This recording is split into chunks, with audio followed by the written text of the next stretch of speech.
sometimes. Okay. Rush, but yeah, just the name. So you know, there was nothing out of what I was saying outside of what I've gathered over the last 48 hours having this conversation with people about names. Just these different perspectives of names.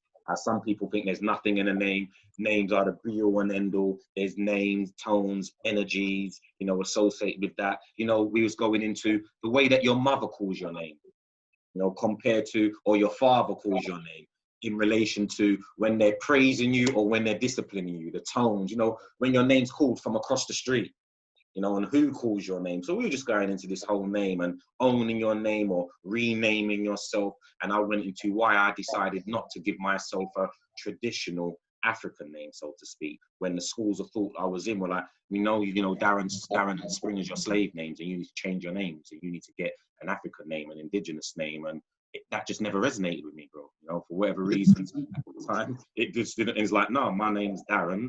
I like my name. You know, I don't own it in this way. Like, if I got, because you know, some people then get a new name and they really own the name and proud of it and throw it out there. Is like, it, you know, like it just never set well with me in that regards, bro. So, and then I come to find out that Darren is actually an Egyptian name. It is an Egyptian name, Kemetic name.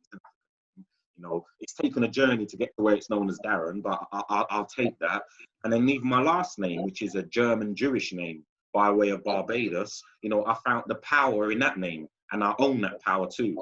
So with that said, I've never felt the need to remove or get rid of my name, but I also decided not to give my children that name and to give them an indigenous name. And people are like, well, that's contradictory, isn't it? And it's like, no. That's not the way it goes. You know, that's just from your perspective. But I know why I done what I needed to do. So again, I'm just putting it out there with no. So what name did your children get? My children got Sharu. Okay. A Kemetic and a Hindu name, in fact, which corresponds with the same. And why didn't you take that on? Because at that time, where I was at in my consciousness, it was about, you know, shifting the energy for the next generation in the tones and the names that they were gifting. So what comes out of our mouths now that we identify each other with. But as far as myself, why I didn't take that on is because, like I said, I like my name. I like my energy. I like the tones when I'm called Darren, when I'm called Springer. I know what it does to me, how it resonates. So for me to shift that, for me, I didn't feel the need to do that at the time. My children weren't born with that name, so I thought I could gift them that energy of a more empowering energy than just Springer. Although Springer holds weight where it's from, you know, where it does, I felt I'm going to give them more power through an ancient indigenous name, which at the same time was just a perspective, you know. I say. But that, you know, that's why I didn't change my name, but just, you know, just shifted the weight in favor, you know, in their direction more, I felt. Yeah, I feel you. You know, names. Yeah. No, I know some people that don't give a shit about their name. That's cool. It's whatever you focus on, right? Yeah. I'm in that world, so it makes sense with me. Makes sense with me. You know, so I'm not heavily caught up on it. I'm not heavily caught up on it. Like, yo, everybody should change their name. They need to have an African name. That's a whole different conversation. You know what I mean? Whether it's, I don't even know what Africa is. You know what I mean? That was part of the conversation. And being black, what is that? And what is, you know, all these new things that we've been given to identify ourselves with, you know, what is that? And yeah, man, we're going to build over the weeks, bro, and get into that. Because we had a whole thing on race, gender. Like, we tap into this identity stuff, like, really and truly, you know what I mean? Because, yeah, identity is deep. I made a claim a few years ago that's like, you know, yeah, now I identify with having no identity. No identity. And that happened. That opened up a whole box. But yeah, we got some time to get into these things later. Yeah, man, we could definitely do it. You know, we had a race conversation the other day. I was being interviewed, and I was, you know, asked about race and black power, and a few other things came up, you know, that identify particular groups. And I just said, if we're gonna have a real honest dialogue, I don't buy into none of that in it whatsoever. It's all a front, it's all a facade. This identification ID thing that they've given us is not anybody. You know what I'm saying? It's a model that's been introduced over the last few decades, if that we're using and referring to ourselves as these boxes that we tick, identifying who we are and then claiming to people, well, that's who we are. So when I was told about Africa and black, I was like, if we really get it, we're none of those things, man. And when we come down to, well, am I Darren Springer? I don't even know about that, you know. And it's like just getting into the true identification, IDing yourself, you know. You're gonna have to scan yourself. You know what I'm saying? You're gonna have, that's what it takes to identify yourself. And not many of us do that. And that's why they can get away with saying, well, you're Black British, you're African American, you're boom, boom, boom. And we take that and we're like, yeah, I'm Black and I'm proud. You know, I'm African and I'm, you know, and I know what's happening. And this is like, it sounds good, but is that who you really are? Yeah, I'm done. I'm done letting that be a drain. You're like, I don't really care. Like, whatever you think I am, that's cool. Yeah, man. Yeah, man. Well, we've been. I said that can only happen to people who don't know who they are. That's why people can get away with that stuff, man. So yeah, as I said, that's a true journey of self. And we get caught up here, like all these things, identity and you know, names, and this is this realm. This is this phase of life that we're in. This is the get phase. Like, how are we talking about like ascending onwards into other things, and we're still stuck on what color are we? What do we call ourselves? That's all such low level stuff. Like, don't really care. Like, who cares? Like, you know, just exist. I don't get caught in those things anymore. You know what I mean? Are you Black? Are you Nubian? Are you African? Are you this? Are you this? Like, it's like these names that other people give. Like, it doesn't even matter. Like, but we tie so much into that. You know what I mean? So much into these, whatever it's, where you're born, the nationality, your name, your pride, like you give so much into that, and like you don't give anything to yourself. Oh, I'm Jamaican. Yeah, I'm Jamaican. Yeah, you're Jamaican. But what about yourself though? Like, you know what I mean? You're very patriotic when it comes to that. But what about yourself? What about the energy that's you? That's you. I'll share. No. Well, that's. And as people, when we really think about it, what are we really? What are we really? We've always traveled all around the world. We've always migrated around. You know, how many times have you moved? Have you moved in your lifetime? Now just imagine if you're not given this type of infrastructure that we have here, right? And you have to go hunt, look for food, look for shelter, you know, save yourself from a warring tribe and such. You're gonna move all the way around this damn globe. You know what I mean? It'll be easy for me to just be in a place that is as south as South Africa and end up all the way in Kemetic. You know what I mean? It's easy over the years, just migrating and going to different places that are for your family and such. You know what I mean? So what are we really like? You're getting caught up in oh, this is the place my mother pushed me out. Yeah. So this is what I am. This is me. You know. Well, this is the place the council housed us, and now I'm repping this area for life. For life. You know what I mean? Postcode. My postcode player. You're like, easy, bro. Yeah. it's so, you know, this is, you know, all of this, I'm stirring some shit up basically, bro, because I'm aware, I don't know how deep we're going to dig eventually, but I do know there's jewels in there. And so bringing out these conversations, although it's not conversations that are, you know, we've had, as in maybe me and you not have had over and over again, but in general we've had, where we're from, this and that, and we go around in circles. I appreciate that you've got another perspective that I don't hear in other places outside of the handful of people that I communicate with on that frequency. And I think it's very important, though, to show another dialogue, have another conversation around this, simply because, like I said to you at the very beginning, when I first started my yoga journey, like 18, 19 years ago, it was based upon the teachers and the energy that they were presenting and projecting and giving. That's like, this just doesn't resonate because it was about the name. These things are important. And then to hear teacher like yourself share it, and not even say you're more relaxed, but you've got another view, another perspective. And I think that's what's missing. That's been missing a lot for a lot of people as to why they do not engage in certain activities or practices, because it's projected and given in a certain la way, or a very, you know, if you're not doing this, if you don't wear the garb, if you don't do this, you're not African enough, you're not this. And like, that's not the case as we have experienced ourselves. I'm just bringing that out of you so people can feel and hear that, man. Yeah, let me give you more of a backstory. I was in those boxes. You know what I mean? We know. I was all that shit. Yeah, you see me here now. I like to wear garb. You know what I mean? I was the only one in the hood. I was like probably in my hood, I was probably like the Andre 3000 in my hood. Like when I really started getting into it,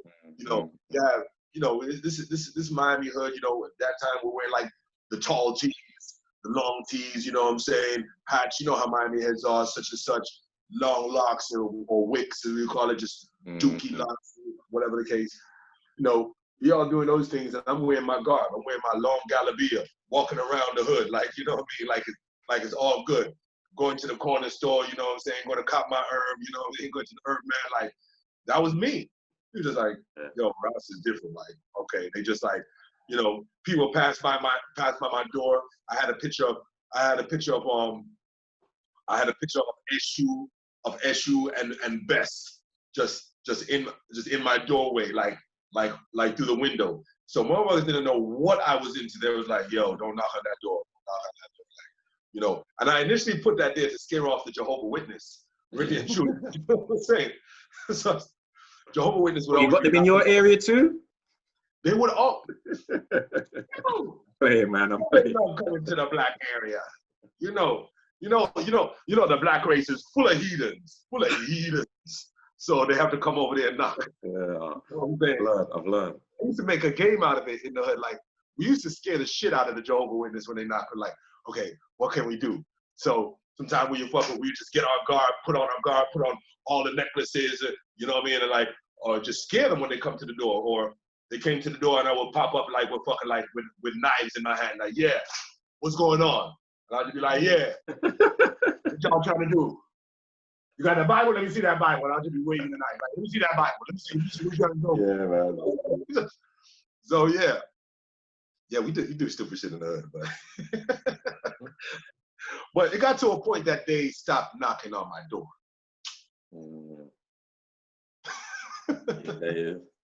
They can be persistent. They can be persistent, but once you invite them in and you kick it and you drop knowledge, even from your perspective, even you might be misinformed, but it throws them off because, you know, they're used to, you know, they got a pitch, they got a sales pitch, they got a way that they engage. And once you start coming at, you know, making them question and look at what they're saying, like, yeah, they keep it moving, man. They learn to keep it moving. Yeah. Oh, sorry, I switched off. Yes, I was a very militant head. You know what I mean? What you're looking at now, you know, me talking here, you're looking at me that I've come out the other side. Yeah, man, come out the other side, you know what I mean? I was very militant on everything. You know, that is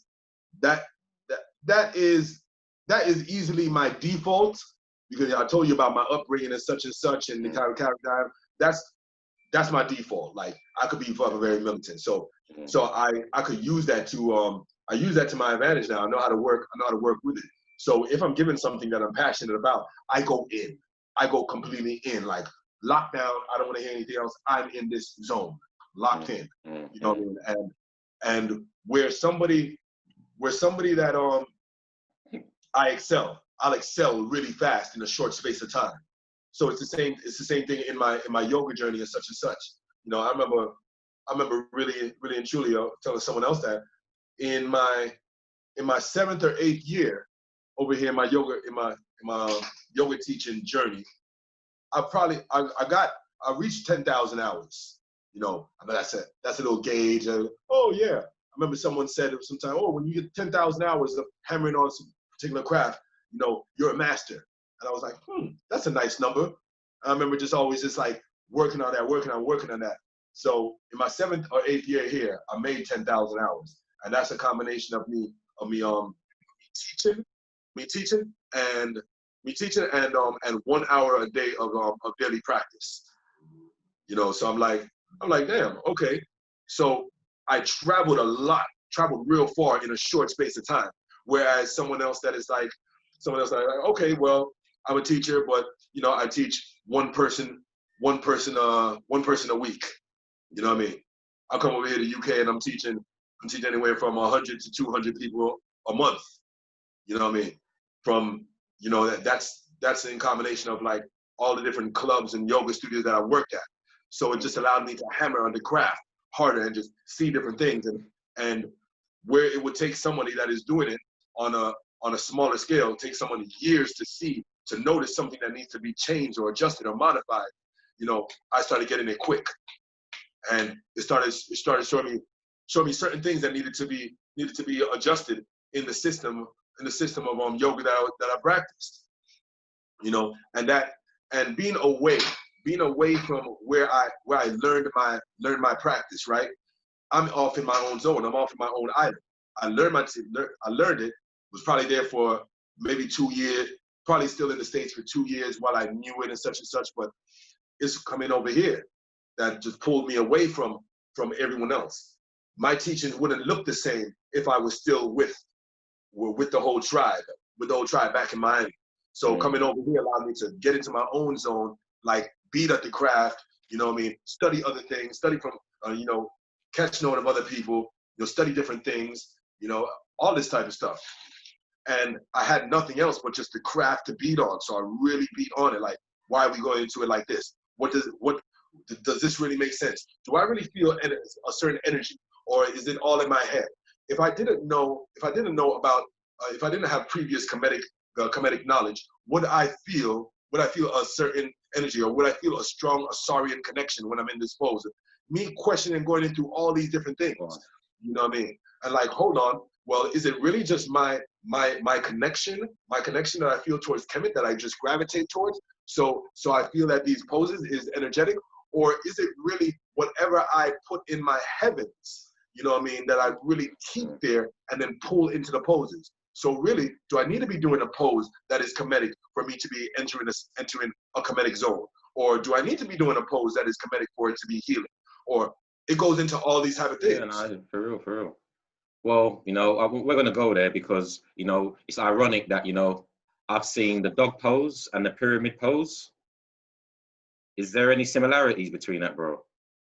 Dog pose and the pyramid pose? Yeah, downward dog pose, is it called? The downward dog pose or something like that? Yeah. Well, listen, we all got the same body. There's only so many different ways that we the point that I'm trying to make. So call it what you want. What are, you know, where are you at? What are you doing? What are you experiencing through it? And that's just why I put up. Yeah. So in half a year, it's downward dog. Okay. Yeah. We can see the dog is doing that, but you know, when I look at something, I'm like, all right, well, really, in another system, we were calling it nuts.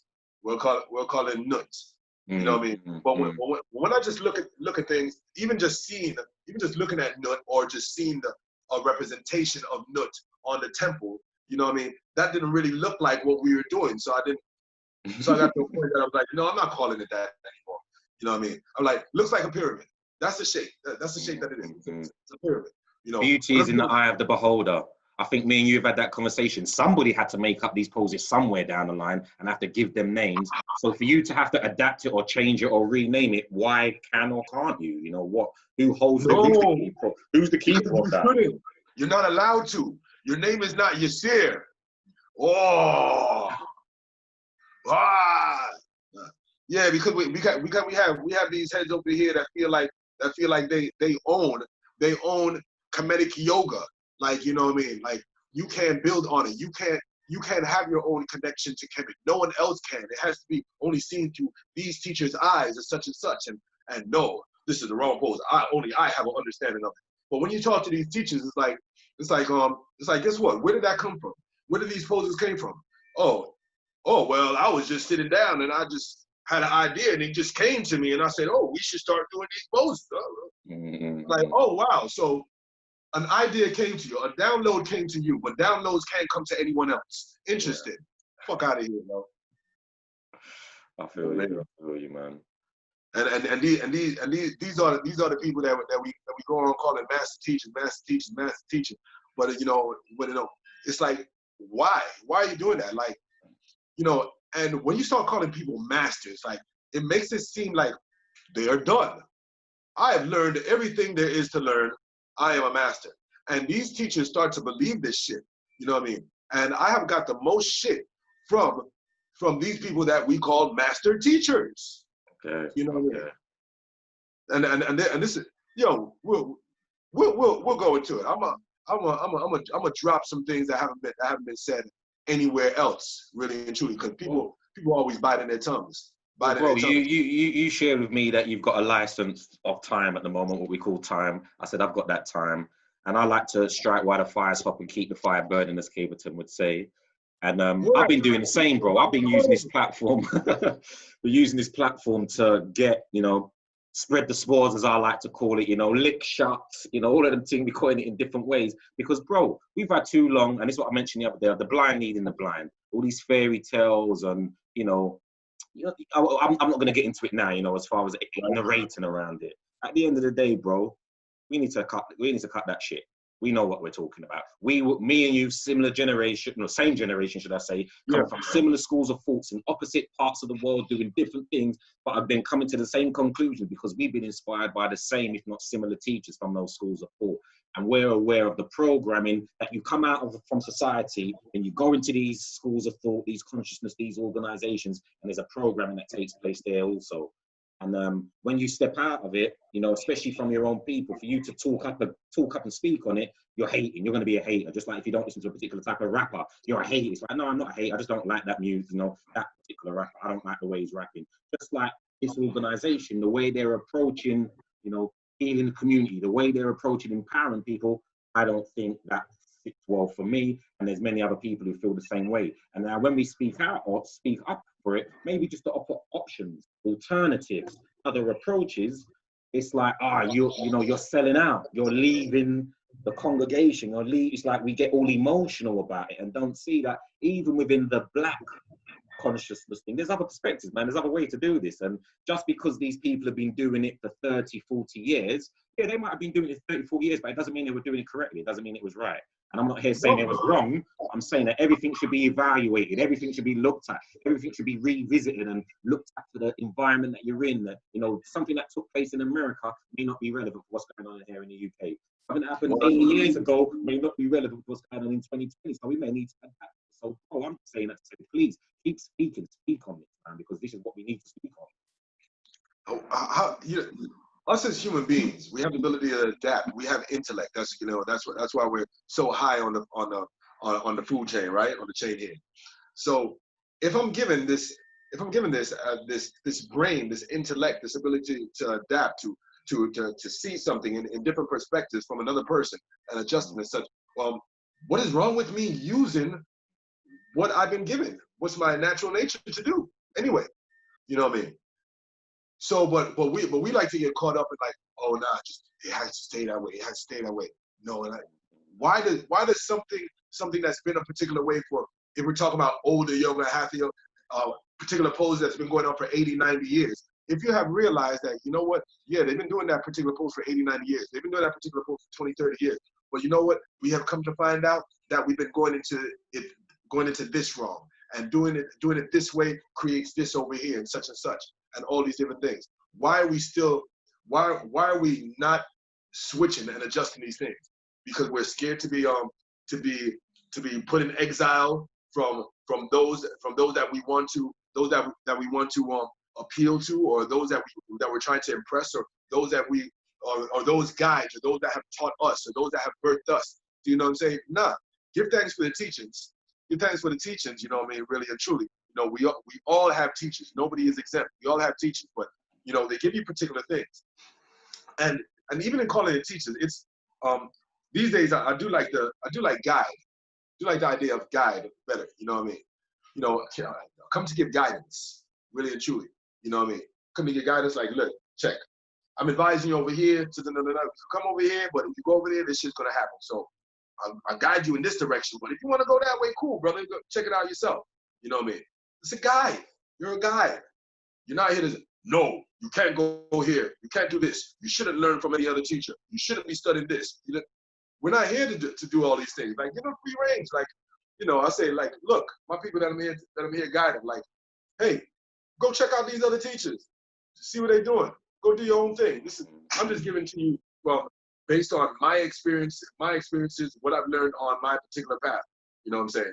That's the only thing I can talk on. I can't speak on anything else. You know what I mean? You can hear, you can resonate with it, or you don't. You know what I mean? But I am committed to being a diligent explorer. You know what I mean? A lot of people aren't. You know what I mean? They just like to be. No, you do all that stuff for me. Just tell me what I need to do.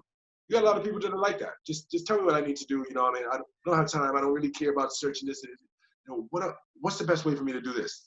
That's what people really want. You know what I mean?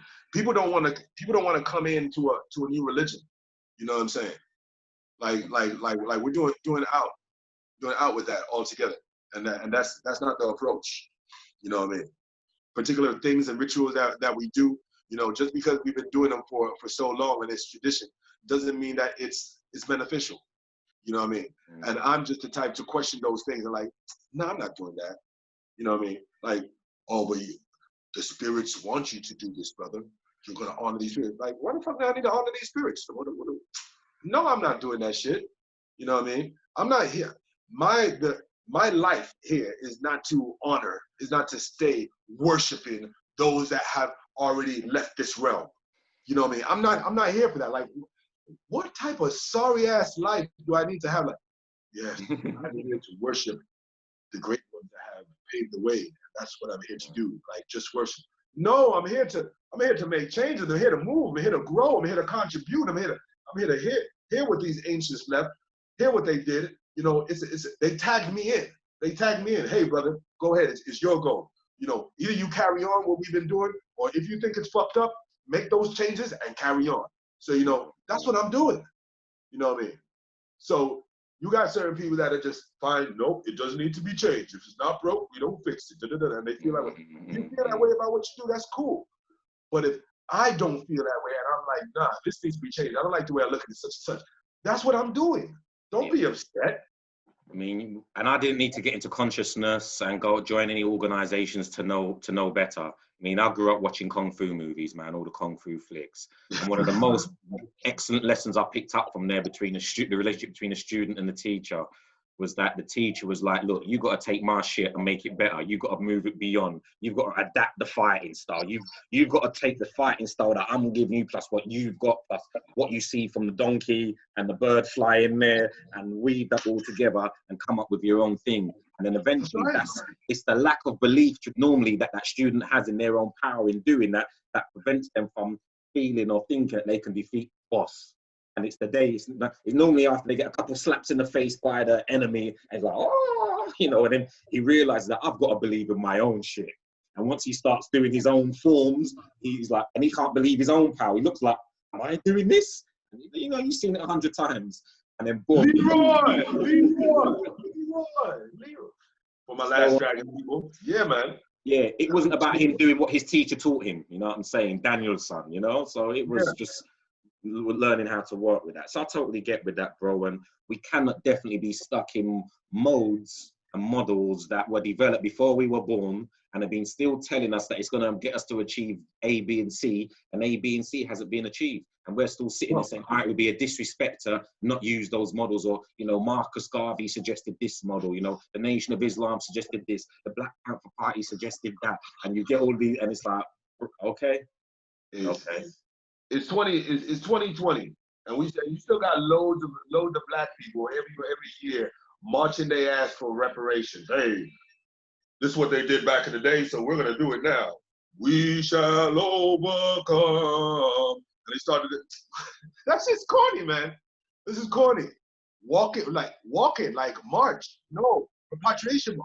Oh, march to bring away like really 2020, and we haven't pulled together. Like for those that are on that, pull together and find a different way to maybe make to get the results that you want. Like totally. Like if we could get all these people together, you know what? I don't care about it. I don't care about the march. I'm not one for the march. You know what I mean? Such and such. If that's what you do, your people are all right. That's fine. I don't care for it. But I feel that if you're able to pull these amount of people together, to walk from one place to another, surely you can get those same amount of people to say, hey, you know what? One day out of the year, we're gonna really hit them. Like these marches, whatever. How about we take all these people here and we don't don't ride their transport system. Don't give the money to the underground. Don't support this. Like really lock it down where they hurt. You know what I'm saying? Financially.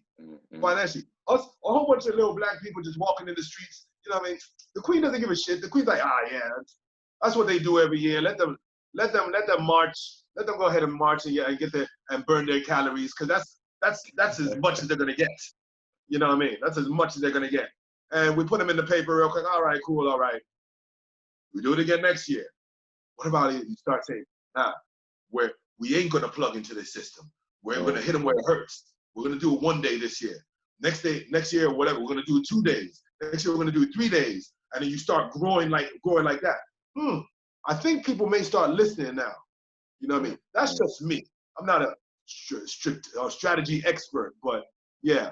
Well, you don't need to be a strategy expert, bro. You just need to, have an idea about history. And then I would always ask, have any of those marches benefited in the past? If so, how did they, and what did they do in that benefiting, in comparison to how many times you've marched? And this is just, weighing it up, coming from a magician's background, working with people in the occult, where it's about results at the end of the day, not our emotions, it's about, is it getting us the results that we anticipate getting? And if it is, great. And then it's like, it might be getting us the results, but is this the best way we can get? Is there better ways we can get the results? So I'm just saying it's an ongoing critiquing. And what I found is that when we critique our shit, we get defensive. And that's why we're not going to move forward, because we're not prepared to drop that and see where it can be done, because it's not necessarily been working in some regards. And let's be real. The direction that we want to go is not of importance to everyone. There's a lot of people that are here that don't care about moving forward or such and such. They're just here to criticize and just talk shit about what was done and what the oppressor did and what the white man did and such. That's where they are. They feel good. They feel good doing that, even though it makes them get into a certain state all the time. That's what they're good at. They found what they're good at. Like, always talking shit about this, talking. They're not after really finding a solution. They're not after becoming more. They're not after evolving. You know what I mean? When His Imperial Majesty Emperor Selassie just went ahead and dropped like the speech of the nations. You know what I mean? To the United Nations. Where everybody's come familiar with it by Bob Marley, the song War. Until the philosophy of one race, everybody knows that, well, that war song from Bob Marley, everybody loves, that's actually a speech. That's the actual speech from His Imperial Majesty. You know what I'm saying? Emperor Haile Selassie the First, right? It's an actual speech, word for word. It's not, Bob Marley didn't switch it up and let me change this into a lyric. No, it's an actual speech, word for word. But later on in that speech, where people don't even talk about, he does get fiery. There's a fiery part that he gets in. But he says that, we need to become new people, really. We need to become a new race. You know what I mean? We need to let go our petty prejudices and such, whatever. He goes into a little talk about us becoming a new race. This is really and truly, you know what I mean? He's seen that attempting to move forward with that same mindset, we're just gonna keep walking into a wall. And that's what we're doing. We're still marching into a wall nonstop. We have to become a new race. You know what I mean? We have to become a new race. The people that are here, yes, there are people are in a position of power, such and such. And yep, majority of the time, it's going to be someone that doesn't look like me or you, really and truly. That's just what it is. But that doesn't mean that, the white race or any other race is bad and negative and such. Like, no, we got to throw that shit out. People are people. You know what I mean? We're all here. We're all here. We're all humans. You know what I mean? We're all here after the same deal.